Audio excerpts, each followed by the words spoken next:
आज 17 सितंबर भारत देश के प्रधानमंत्री का जन्मदिन। हो सकता है कि इसे ना समझने वाले कुछ लोग इसे जन्मदिन की बधाई दे रहे हो, लेकिन मैं ऐसे व्यक्ति को कैसे जन्मदिन की बधाई दे सकता हूँ जो पूरी दुनिया में झूठ के नाम से जाना जाता है, जो हमेशा झूठ बोलता है, एक बात भी सच नहीं बोलता, जिसके नेचर में कोई ऐसी अच्छाई नहीं जिस पर हमें गर्व होना चाहिए।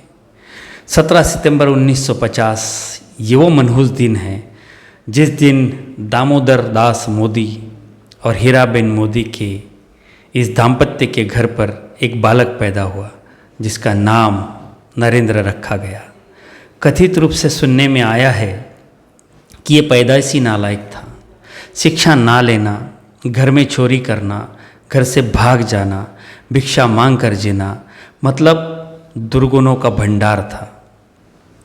आरएसएस के माध्यम से राजनीति का सफ़र शुरू किया, जो बड़नगर रेलवे स्टेशन पर चाय बेचने के झूठ से शुरू हुआ, जो आज तक जारी है। वो चाहता तो अच्छे काम करके देश के इतिहास में अपना नाम स्वर्ण अक्षरों में लिख सकता था, लेकिन आरएसएस के मूल तत्व के हिसाब से देश की जनता को बर्बाद करो ताकि वे गुलाम बनकर रहे, इसी तत्व पर वो चलता रहा, चल रहा है। मामूली पद पर काम करने वाले व्यक्ति अपनी गरिमा की चिंता होती है, वो अपने तत्वों से जीता है, लेकिन नरेंद्र सिर्फ झूठ बोलता है। जो बोलता है वो करता नहीं है, जो करता है वो बोलता नहीं है। क्या प्रधानमंत्री पद पर बैठे हुए व्यक्ति को इस तरह का नेचर शोभा देता है? इसने साम दाम दंड भेद की राजनीति को अपनाया, गुजरात में लूट मचाई, नरसंहार करके सत्ता पाने की राजनीति की, जिस पर अटल बिहारी जैसे अपने ही व्यक्ति को कहना पड़ा कि राजधर्म का पालन करो। बाबरी मस्जिद, गोधरा कांड, गुजरात दंगे, मुंबई बम धमाके, मालेगांव बम विस्फोट, सब इसी श्रृंखला की कड़ियाँ है। बिल्किस बानो बलात्कार से लेकर सोहराबुद्दीन एनकाउंटर, हरेन पांड्या की हत्या, कासिम जाफर की हत्या, इशरत जहां का एनकाउंटर, जज लोया का खून, ये किस्से इन्हीं के नाम से जुड़े हुए हैं, ऐसा कथित रूप से बताया जाता है। आर्थिक लूट, राष्ट्रीय संपत्ति की लूट, झूठ झूठ और सिर्फ झूठ, यही इनका व्यक्तित्व है। 2014-2019 में किए वादे जो चुनावी जुमले साबित हुए, जिसमें सबका साथ सबका विकास ये घोष वाक्य था, लेकिन विकास सिर्फ अंबानी, अदानी और शाह का हुआ, इनके खुद का हुआ। इन्होंने 100 स्मार्ट सिटी बनाने का वादा किया था जो पूरा नहीं किया। देश में बुलेट ट्रेन का जाल बिछाने की बात तो की थी, लेकिन अडानी को बनी बनाई देश की जो व्यवस्था थी वो बेच दी। मूल्य वृद्धि रोकने की बात कही, लेकिन सबसे ज़्यादा अवमूल्यन इन्हीं के कार्यकाल में हुआ। केंद्र और गैर बीजेपी राज्य सरकारों में खरीद फरोख्त करके, ईडी का डर दिखा के सरकारें गिराई, राज्य को अस्थिर किया। बात तो न्याय व्यवस्था के सशक्तिकरण की, लेकिन रंजन गोगोई जैसे स्वार्थी इंसान को राज्यसभा का लालच देकर न्याय व्यवस्था को कलंकित किया।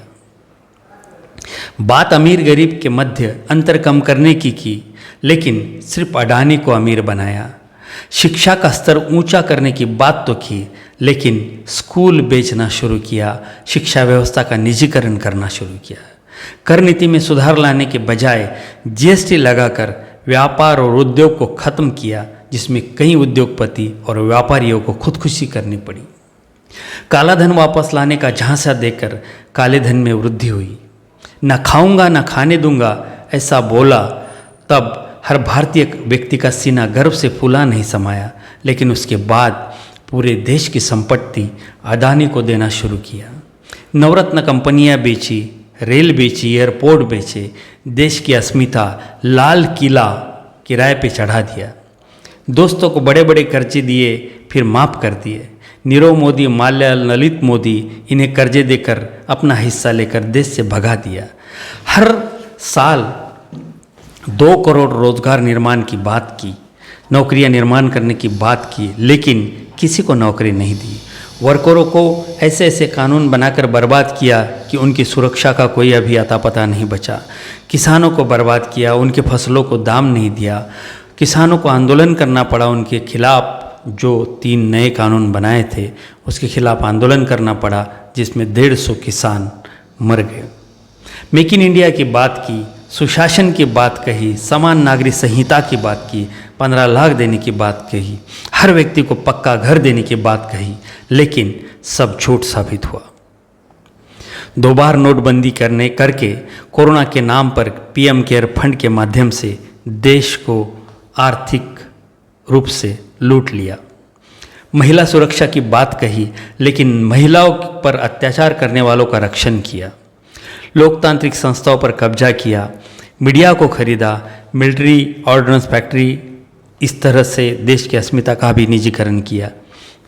हर हफ्ते एक नई यूनिवर्सिटी भारत में बना रहा हूँ या अंतर्राष्ट्रीय स्तर पर सीना ठोक के झूठ बोला। ईवीएम को मैनेज कर चुनाव जीतकर लोकतंत्र को ख़त्म किया। पूरे देश को हर स्तर पर बर्बाद किया। जाति धर्म में भेदाभेद पैदा किया, भाई को भाई से लड़वाया, चुनाव जीतने के लिए पुलवामा तक किया। चाइना और अमेरिका से मिलकर न्यू वर्ल्ड ऑर्डर अमल कर रहा है, जिससे देश के पूरी तरह बर्बाद होने वाला है। ये देश गुलाम होने वाला है। देश का स्वतंत्र अस्तित्व खत्म किया जा रहा है। झूठा, पाखंडी, दोगला, अहंकारी, धोखेबाज, तत्वहीन व्यक्तित्व है जो देश के शीर्ष पद पर बैठा है। ये मेरे देश का प्रधानमंत्री है, यही मेरा दुर्भाग्य है। ऐसे व्यक्ति को मैं जन्मदिन की शुभकामनाएं कैसे दूं? मैं इसकी आवाज़ सुनना पसंद नहीं करता, मैं इसका चेहरा देखना पसंद नहीं करता, नफरत करता हूं मैं इससे। देशद्रोही व्यक्ति को मैं कैसे जन्मदिन की शुभकामनाएं दूं? मेरे देश को बर्बाद करने वाले व्यक्ति को मैं कैसे मुबारकबाद दूं?